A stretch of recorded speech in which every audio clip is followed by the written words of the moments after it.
You're listening to the Governor's Podcast, which is hosted by school governors for school governors and for all involved in or impacted by education governance. On the Governor's Podcast, we have open, honest and transparent discussions about governance in the UK education sector, sharing and providing insights into the realities of entering the boardroom, sitting around the governing board table and leaning in.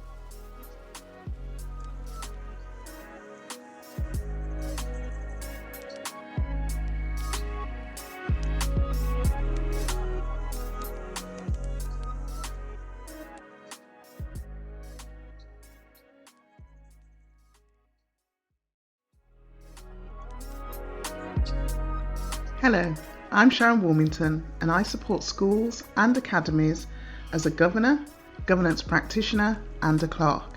I'm also the CEO of the National Black Governors Network, supporting the education sector in diversifying their governing boards. And it's Olivia D Hinds here, an under 30, unapologetically black female who is changing the face and space of school governance. And you're listening to the Governor's Podcast.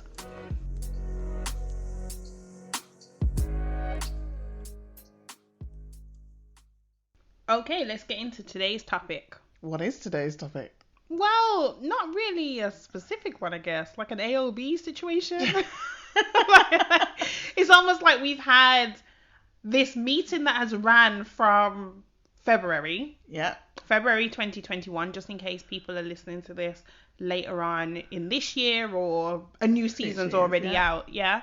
With our 13 agenda items. With our 13 agenda items. We didn't even have welcome and apologies. We just went straight in. Well, we did have a welcome because we welcome everybody. Every episode is an introduction. But yeah, we've had 13 distinct topics. Yes. Within the world of governance, specifically around the education sector in the UK. Mm-hmm. But I genuinely believe that over the course of our discussions, the topics have allowed us to apply things to different areas of your life. Oh, absolutely. Especially from the community out there, the people who have been listening and tuning in. Which isn't just education sector. No.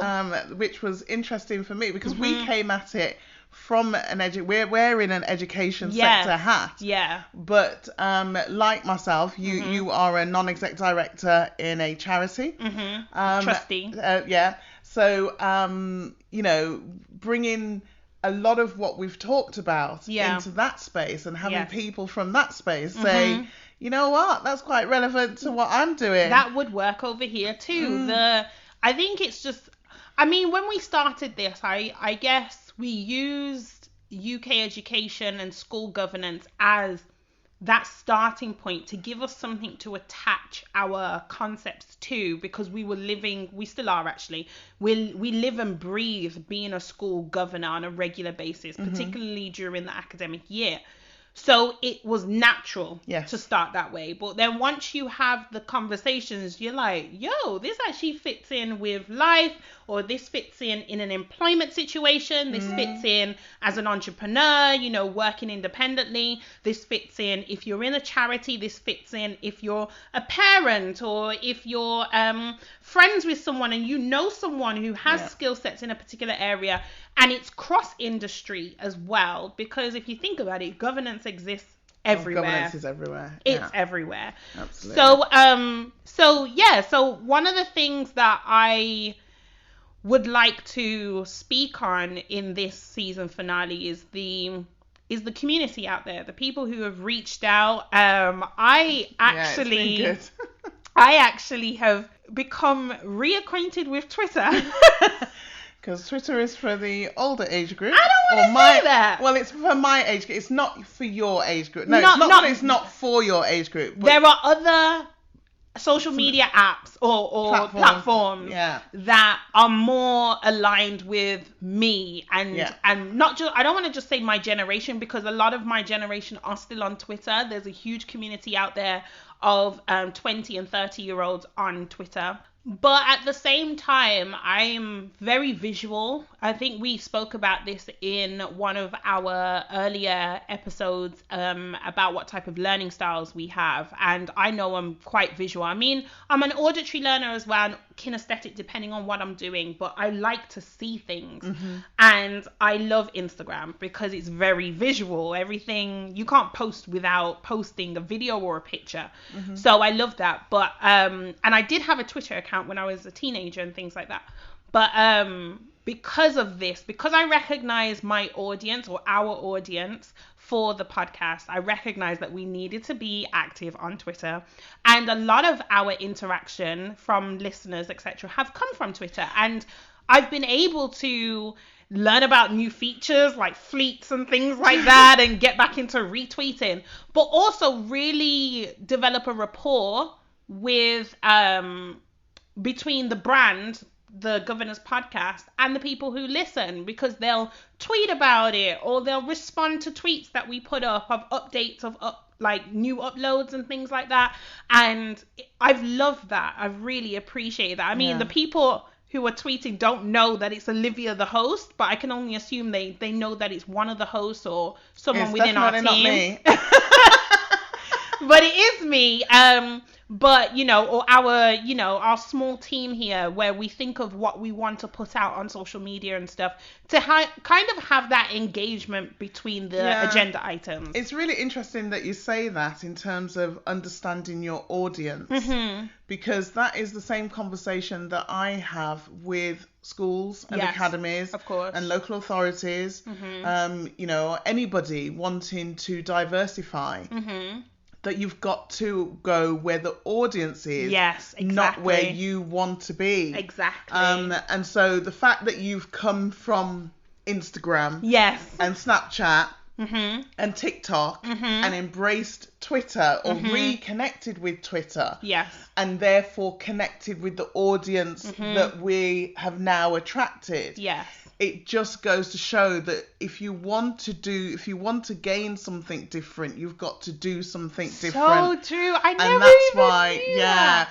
for governing bodies, for trust boards, if you whoever you want to attract, you have to first figure out where they are. Exactly that. And you go to them rather than expecting them to come to you, because that won't happen. You know what? I'm so glad you said that, because every year I personally have a theme for myself, like something that you can either call it a theme or a thread. You know, people set goals for themselves, and some people do it quarterly, some people just do it for the year. I have a mission statement every year. Yeah, for me, it's more a thread or a theme, meaning it's all centered around one word. And I've been doing it for the last 3 years. I think one year it was commitment, another year was consistency, and this year was the year of intention. So anything I do, there's got to be a true, real intention behind it. And so just what you've said about me re-engaging with Twitter, even though it's not my playground, it's not the platform that I'm on personally, there's a reason why, a genuine intention behind why I'm re-engaging with it now. I'm looking at it through the lens of purpose. And it's like, who am I trying to reach, or who are we trying to reach, and where are they? So education, they love a Twitter. They love it. I say that because my school's always like, and we have a Twitter account, and there's me sitting as the 27-year-old around the table going, I want to engage with the school via social media, but that's not the platform where I'm at. Even with my age, I'm not on Twitter. There you go. I'm on it, meaning I've got a Twitter handle. Is that the right word? Yes, yeah. I think so. But I am so inactive. It's unbelievable. Yeah. And at one point, Twitter was your place until I taught you how to use Instagram. And I'm not. I wouldn't even say that I'm big on Instagram. I have flurries of activity in everything. Yeah, it's true. Because usually it's down to, have I got the capacity, the time, and you to use do different anything. ones for different things. Absolutely, you know? Absolutely. So I could be delivering. I remember I was delivering a session, and it was like days later. I just happened to be on Twitter, and I was seeing people tweeting, and the timeline was whilst I was delivering. Oh. And I saw it days later. It was like, oh, and I was like liking things, like, thank you. Just a bit late. Thank you. Late to my own party. Thank you. That's crazy. It's just the way the world is. Because you can, there are so many platforms. I was just going to say, I was literally just thinking, there's so much choice out there. So almost like for people to think for themselves individually, you have personal reasons for being with certain apps and you have professional reasons for being with others. Like for some people, they may see their children using TikTok and thinking, oh, they're being antisocial because they're always watching TikTok videos or they're spending so much time on TikTok videos.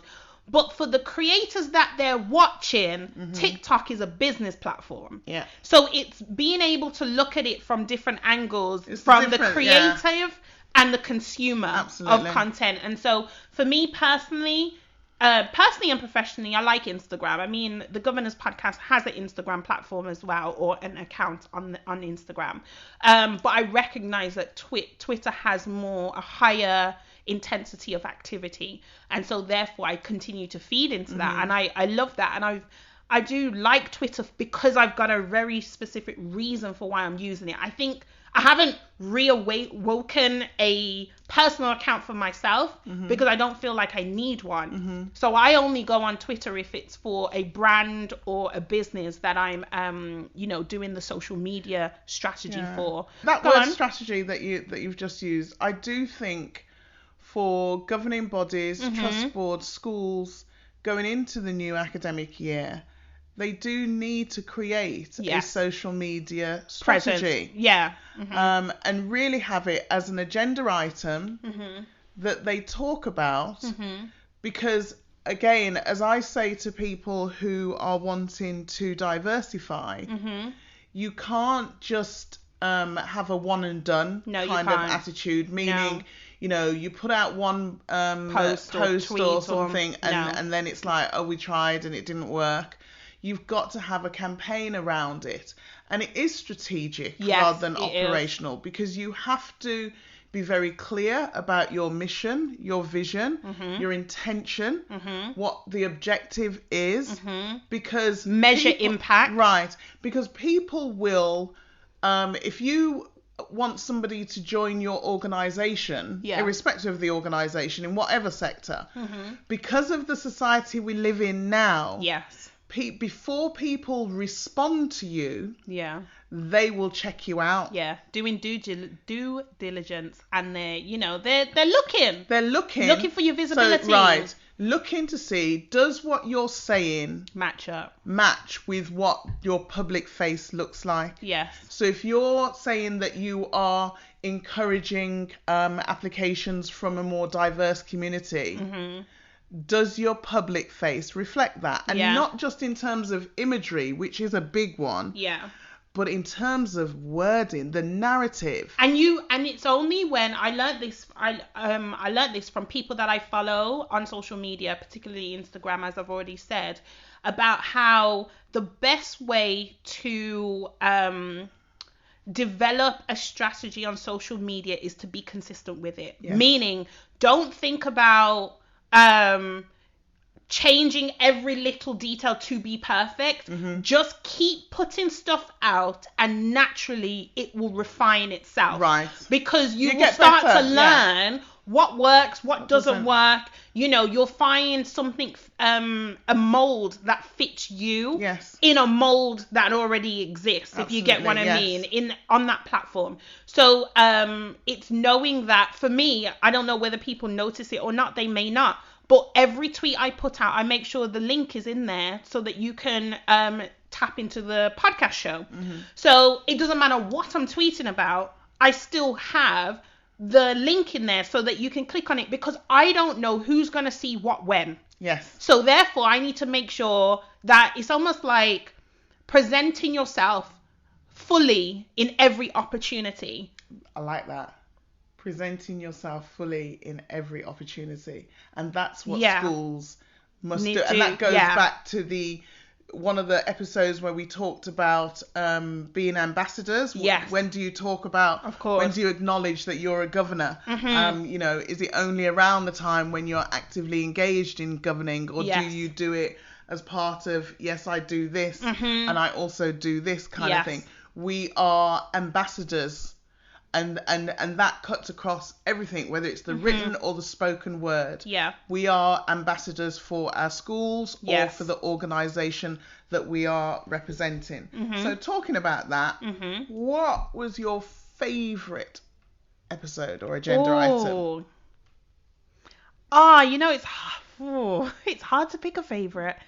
Because there's elements in each one. I think that's what it is. I mean, I actually asked this question of the Twitter community specifically, seeing as though that's where we have the highest engagement, consistent engagement, because I know we have a few people on Facebook who are, but sometimes they seem to be promoting more than we are, and it's so amazing to see. Humbling. Yeah, Really we do love that.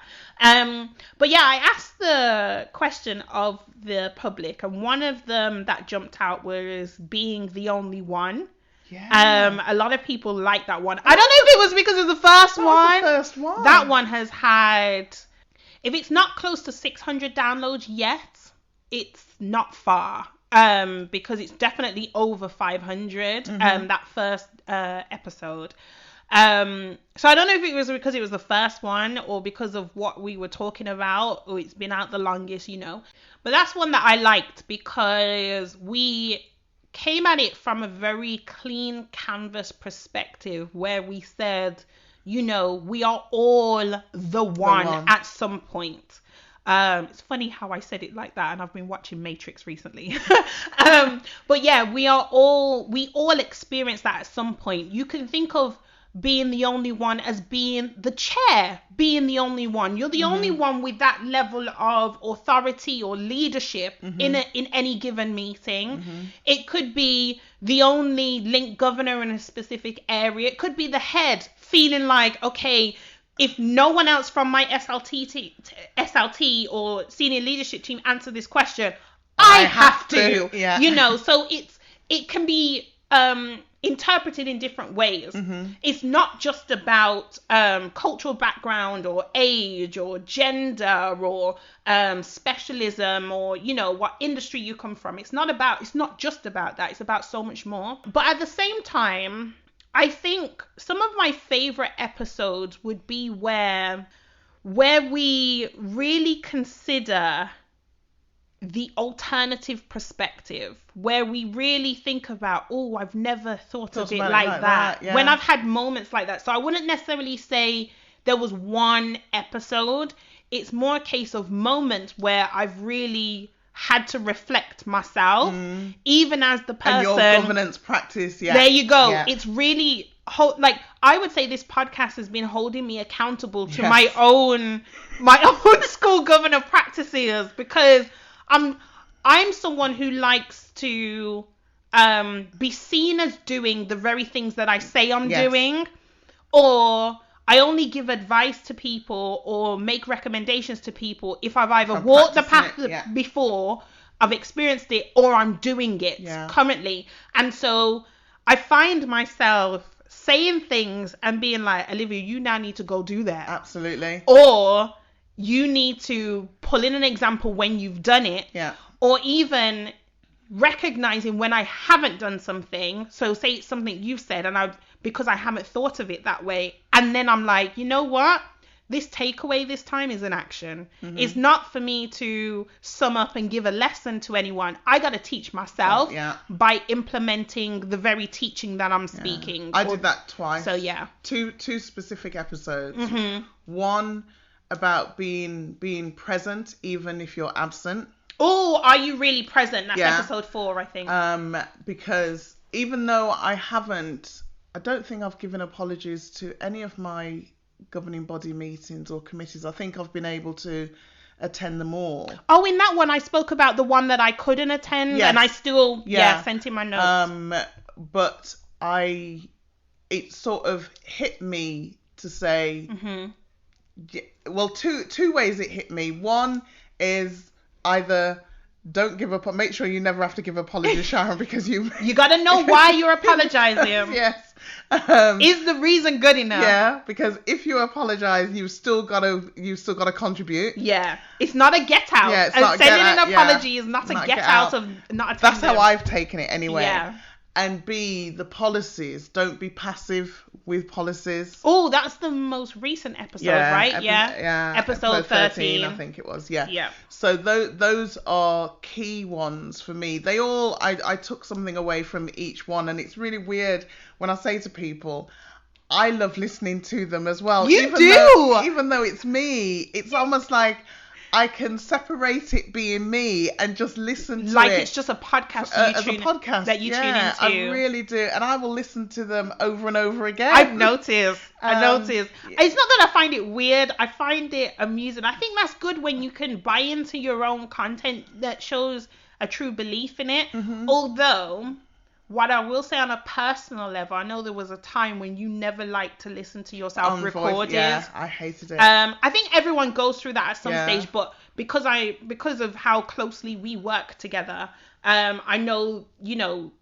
never like to hear your playback or watch your playback. Mm-hmm. So you would deliver a webinar and say, I don't want to see it. Or you'll record a video and it's like, oh no, I don't like how I look here, or I don't like how I sound here. Yeah, really. But I think this stems back to how our journey began. Mm-hmm. I think it was probably the International Women's Day event we did in 2017, when that was raw. We had no clue what we were doing in terms of content. And so fast forward 4 years, and here we are doing a podcast, sitting down. Okay, let's get to today's topic. What are we talking about? And then we just launch into it. And I listen back to it when I'm editing the podcast. I guess that's why I don't necessarily feel the need to listen to the completed version once it's out there, because I've listened to little sections over and over again. Yeah, it's different for you. But I think that shows how far we've come on this journey as well. And that also could be used for how you can almost monitor, measure, evaluate your own governing body journey. Yeah. Taking the time. We're at the end of the academic year. Well, it ended for most schools last week. Mm-hmm. We're at the end of the academic year. So irrespective of whether this is your 10th end of summer, or your first end of summer, take the time to reflect on your contribution to your school governing body or trust board. What worked well? What didn't work so well? Mm-hmm. What can you do moving forward to make it better? And really think about milestones. Mm-hmm. If you've had an influx of new governors or you haven't, mm-hmm. if you almost use someone's term. So say you have, someone's coming up to the end of their term, mm-hmm. use that as a measure of 4-year change. Mm-hmm. So you could say someone's coming up to the end of their, first 4 years or second 4 years or whatever in November. Ask that person, do you feel like you've seen any change from when you came in to where you are now? Especially because people are coming in all the time, you can take someone's term as a time stamp to reflect and see what change has happened. Because sometimes it's hard to see the greater change in a shorter time span. Yes. Sometimes you can't see it by academic year, mm-hmm. because you focus on little elements, smaller elements, but it's harder to see as from a strategic standpoint what has really moved forward. But if you use like a 3 or 4 year period, mm-hmm. then it means you can say, okay, are we still doing the same things we were doing 3-4 years ago, or have we changed some things? So that's another thing that you can use as a measure. Especially on the back of the last 14 months. Yes. We're all going forward into the new autumn term, the new academic year with the in-person virtual kind of conversation. Inevitably, there will be governing bodies that return to in-person. That's a given. Mm-hmm. Especially now following Freedom Day. But so what is going to be different. Yes. I think it would be good to use that opportunity. Maybe, the first meeting in the academic year is very admin focused. Yes. Getting the committees constituted, right composition of them, dealing with dealing with all your declarations and all of those training. So maybe on the agenda there should be one, not specifically around virtual or in person, but what lessons have been learned individually, and everybody contributes. Yes.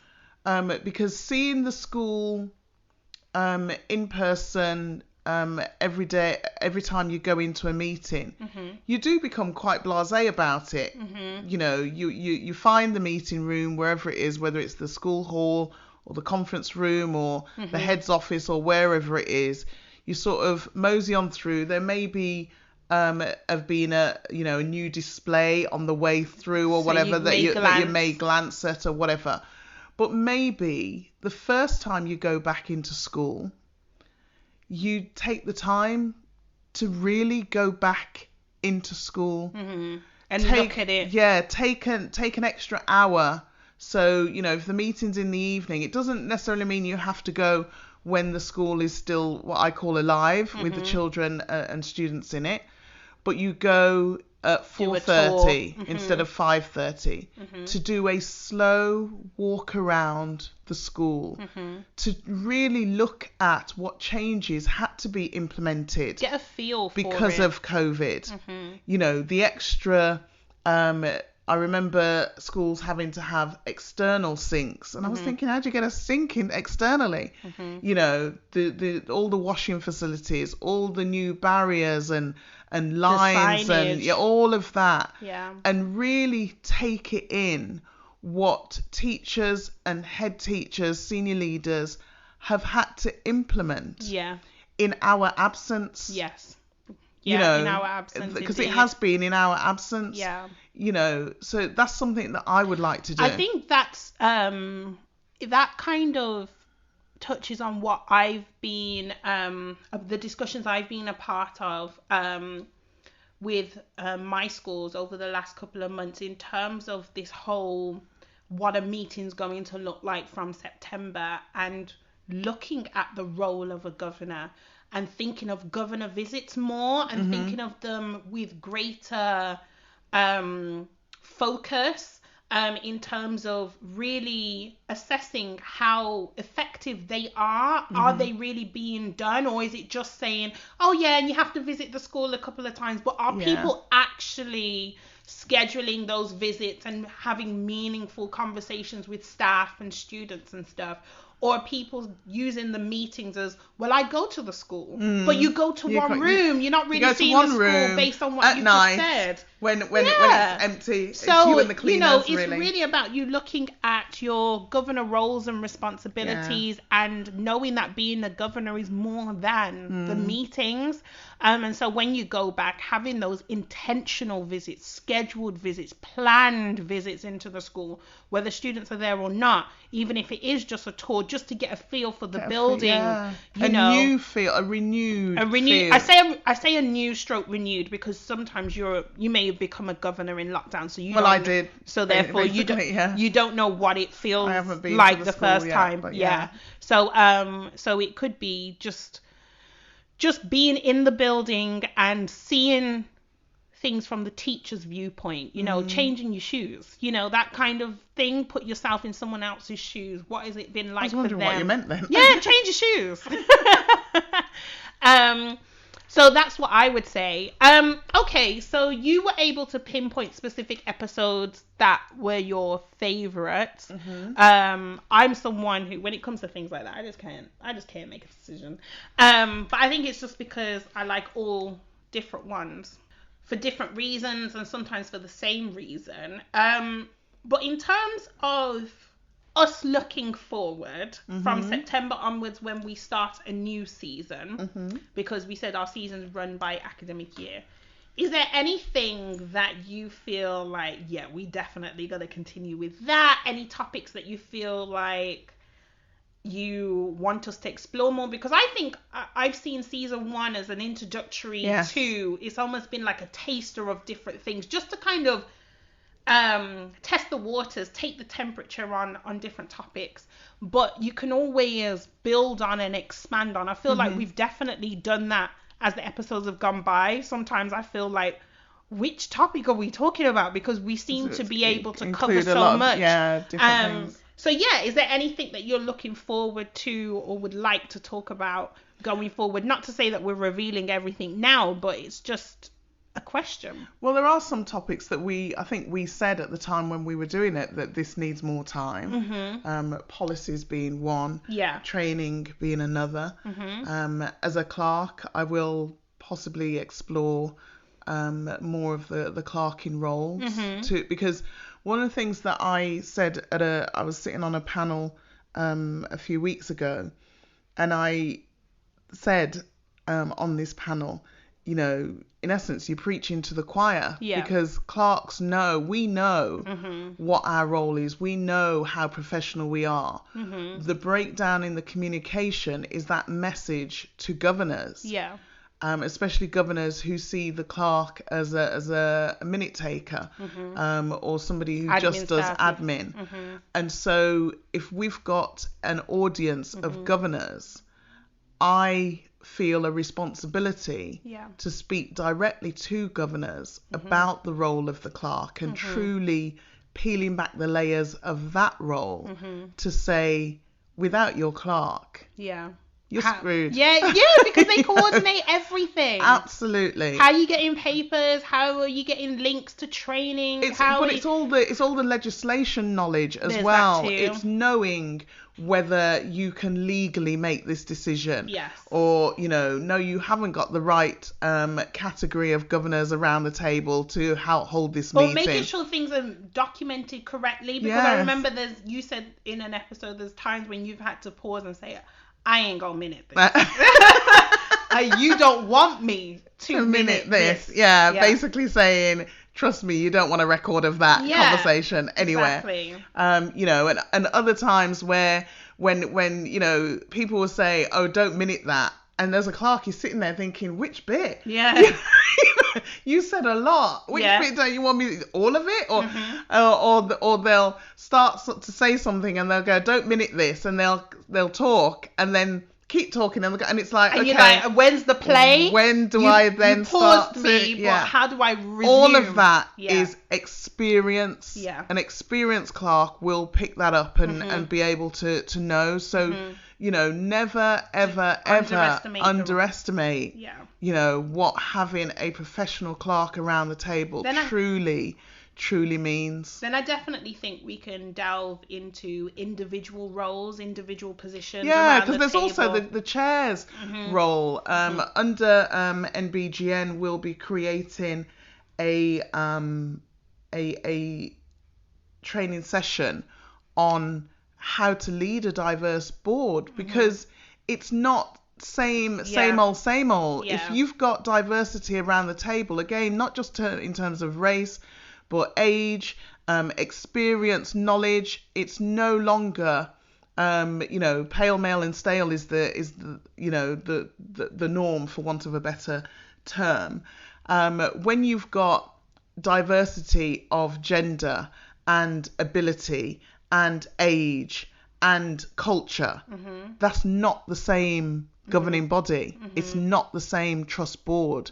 So the chairs, it takes something different to lead that organisation. And so it's really, really important that is done. So a chair's role, a vice chair's role, because you know, it's not really spoken about. People see it as like a name.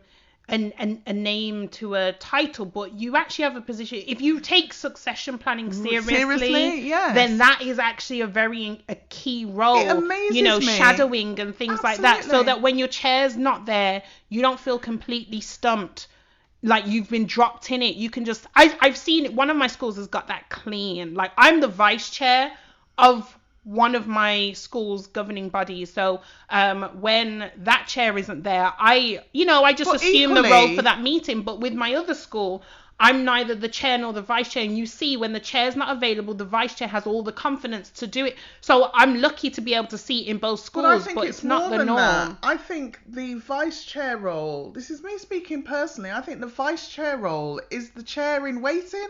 Well, that's not always how people... If I put myself forward for vice chair, that's because I'm prepared to eventually become chair. Yeah, but I don't think people see it that way. And that to me is just a standard part of succession planning. Okay, are we doing the chair episode now? No, we're not. We're not. So those are things that you're looking forward to. I'm looking forward to doing more. The reception. Thank you to all of the audience who have downloaded the episodes and connected with us, engaged with us. Don't take my silence as ignorance in any way, shape, or form. They don't know you're silent. You could be the one tweeting. Yeah, I know, but I'm not. I'm not gonna lie. But when it comes to, we all play a role. Absolutely. In our small team, we all play a role. And because when it comes to email campaigns and when it comes to the snapshot that people ask, I tell you, that was one of the biggest things. People coming to us and say, have you got something that we can share, like a summary, so that I can share it with my network or share it with across our trust or whatever. Or where people have wanted it as part of their training resources. Yeah. So all that, that kind of stuff, I don't do it. So. No, you don't do that. I don't do that bit. So we all have our, we've got our strengths. We've got, and we don't really step on each other's toes. No, which because again, there's not shows why that collaboration, having different people, works, because you bring your difference to make a difference. Mm-hmm. You know that I'm a completer finisher, so I'm into the detail. Yeah. You're an innovator, a creator. I'm more sporadic, so social media works for me. Absolutely. Just like it's all over here, and then I can go there. Fast for me. Nah, I love that. I can go here, and then I can go there, and then I can open this, and I can do that. Yeah. I don't need to stop, finish, and then start, finish, and then stop. And that's why when you're then in a situation where you're round the governing body table, you're looking for those different roles, people you will have people who will automatically be decision makers because they have an ability to digest information quickly and reach a conclusion. You've got those who need more detail and more thought. You've got those who are innovators and creators and can throw out ideas and we can do this and we can do that, and what about this and what about that? And it's important that we as governors understand who we are and what we're bringing to the space, and equally respect and be non-judgmental of those who are not the same as us. Yeah, because their difference slots together with our difference, and in the right environment with the right energy and the right approach, everything can work together. Yeah. It'd be we would not function if you were a completer finisher like me. No. Because we'd never get anything done. No. That is true. We'd never get anything done. And if we were both creatives, innovators, again, we'd never get anything done. Yeah, because it just won't be the same. Because one way is like trying to get every T crossed and I dotted, and the other one is like here, there, and everywhere. So what are you actually completing? What are you actually, Yeah, and then we have our coach who oversees everything. Just to check that the ship is, is still on the water. Yeah, and have you thought about this? And have you thought about that? And why don't you do this? And everyone plays their part. And that's how governing bodies should be. It's like looking at your hand. Not all fingers are the same. But all fingers work together. Can you imagine you had just bare index fingers? Or little fingers. Yeah. Or they were every finger was a thumb. Wow. Exactly. Or even if they were all the same length, if you think about it. No, there's a thing. Some people may have that though, but yeah. Do they? Like if you have smaller hands, sometimes it may be harder to distinguish like... Well, they're only slightly, but my hands are quite big. Anyway, we're digressing. But yeah, so I don't think we should necessarily do takeaways, but I think we can do final commentaries for this season. I know you've expressed some thanks, some gratitude towards listeners for downloads and stuff. I will definitely echo that. it's been a brilliant season, and that element has really added to it. It made it feel, every time we came to record, I knew why and for who. You know, there are people out there where their names I've got used to seeing in the notification center, you know, so it's been amazing to be able to hear from people saying things like, I've stumbled across your podcast and I had questions and your podcast has answered them. I'm only on episode 3. I'm only halfway through episode 5. I've just found you, but I'm catching up. People talking about how they're going for runs and they're listening to their episodes and they're having to pause their run to take notes. Oh, wow. Right? And I was just like, when I saw that tweet, I was like, wow, oh my gosh. Never did I think when we started that it would have that impact and that reach, but was so grateful for people resharing, for people telling other people, for people emailing us saying, I don't really have anything to say, but I know that people who do podcasts want to know what their viewers think or their listeners think, really. And so here I am saying you're great, and we're so grateful. And people who have also commented that they have a difference of opinion, which we've also respected, which is fine. That's what we welcome. That's challenge. But exactly. So at the time of recording this episode, this season finale, I know we've got over 2,700 downloads across the 13 episodes, and we're in 400 plus locations. Wow. So that's cities and towns, you know, all over the country, but also all over the country, UK, but also international. We have someone in France who is tuning in to every episode. Like, I know that it's at least one person. So whoever you are, feel free to get in touch. Yes, please do. There is someone in France. I don't know what part of France. Because I personally am interested in school governance in other countries. Yeah, because there's British international schools. Not just British international schools, but just governance in other schools to see how similar they are to the UK system and how different they are to the UK system. Yeah, because we've had people in Asia, and I think the only continent that we haven't touched yet is Africa. That is the only continent. There's a number of British international schools in that's Africa. the only continent. We've touched North America. We've touched Latin America, South America. Yeah, we are in so many different places, but the UK is the strongest. And I am learning so many different locations in the UK that I didn't even know existed. I'm trying to pronounce some of them. But, you know, it's just to let you all know who are listening that we see you and we are so grateful for you, and we welcome any stories that you have. Don't worry if we are in season 2 and you've got something from season 1, because you may have just found us and we've already done new episodes since this one. But please get in touch with us. Let us know if there's anything you want us to share, whether anonymously or not anonymously, if you don't mind your name being shared. But it would be good to have some other stories to share, maybe a segment at the end of an episode we could have. We are talking about having some guest and how we can navigate some guest speakers with us to join us. We've got a brilliant space here, and COVID restrictions being what they are, if it means a dialing or a visit in person to record with us, then we'll are definitely open for that. So if you're interested in that, please do get in touch. And finally, I think I just want to say thank you to you, Olivia. Because being the creative that you are, this was an idea that you birthed Christmas, I think. Yes, just before, just before Christmas, and I was like, yeah, okay, make it happen, and you did, and you set everything up and made it easy for me to be part of. Wow, thank you. Because the capacity that I'm working under. Yeah. Getting in my diary, as I say to everybody, is always sticky. The first thing you've got to do. If it's in my diary, check the date and time. Yeah, then I'll do it. But getting in isn't easy.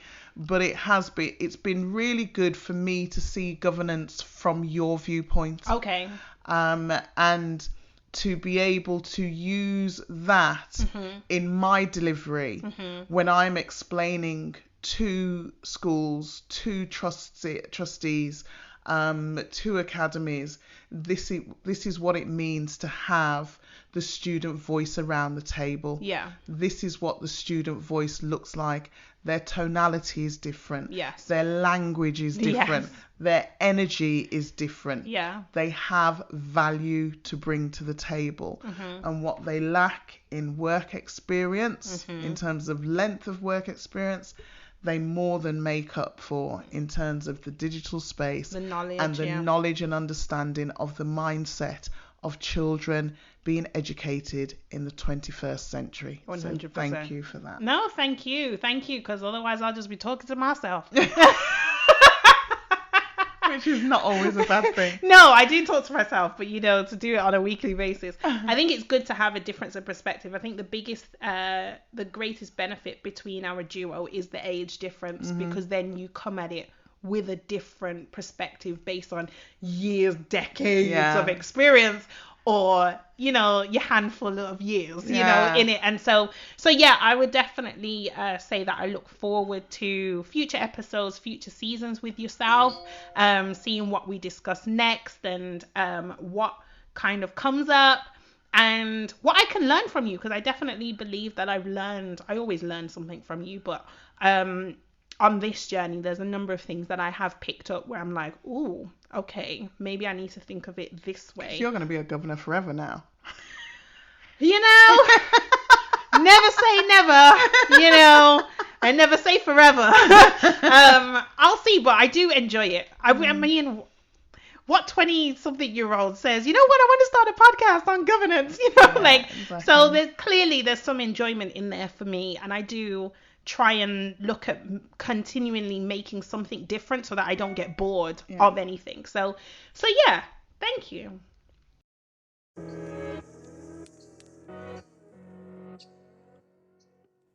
Thanks for listening to today's episode. Please rate, review, and subscribe via your preferred streaming platform. The Governor's Podcast is a brand of the legal entity Education Governance Solutions Limited, and a free training resource for anyone. So if you know someone who is interested in becoming a governor or a trustee, please share this podcast with them. And if you'd like to get in touch with us directly with questions or comments, then drop us an email at thegovernorspodcast@gmail.com. You can also follow us on social media platforms at The Governor's Podcast. Let's connect.